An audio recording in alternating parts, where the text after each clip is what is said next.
I'd like to talk about your video series, A Musician's Guide to Improv Comedy.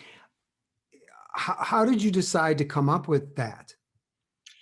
Well, part of it was because, my husband Rick and I teach musical improv from the actor side, and we've been doing that for several years. We travel around the country and we do workshops, we play festivals, that kind of stuff.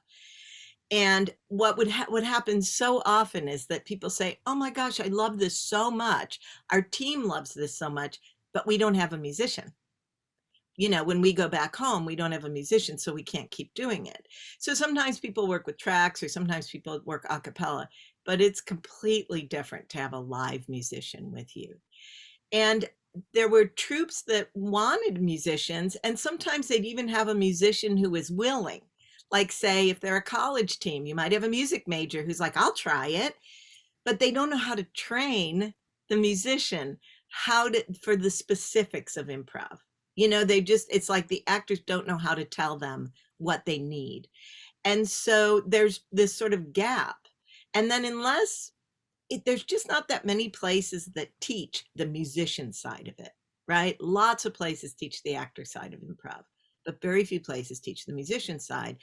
And so it came out of that need, and that especially if you are on your college team in Rolla, Missouri, and you're not necessarily going to be able to get to Chicago and get training at Second City or something, that this was something you could do on your own and with your team. So that was the idea behind it. I'd been wanting to do it for several years, and then the pandemic was oh, now I have time.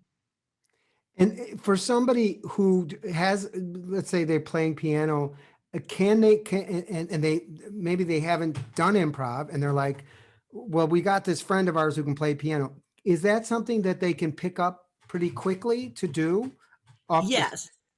Yeah, I kind of compare it to learning how to play guitar.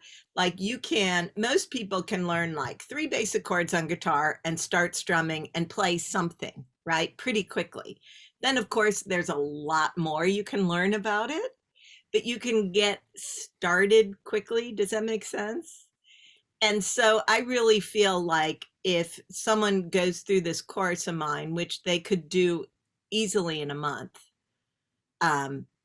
they can definitely get started with their team. Not that there wouldn't be more that they would want to, keep growing and learning, but they for sure could get started with their team.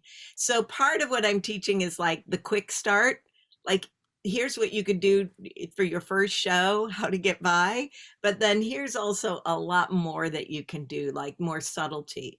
So it's for beginners who've never done it, but it's also for people who've done it but want to get better at it, want to go deeper into it. Jimmy Carrane, Jimmy Carrane's a nerd.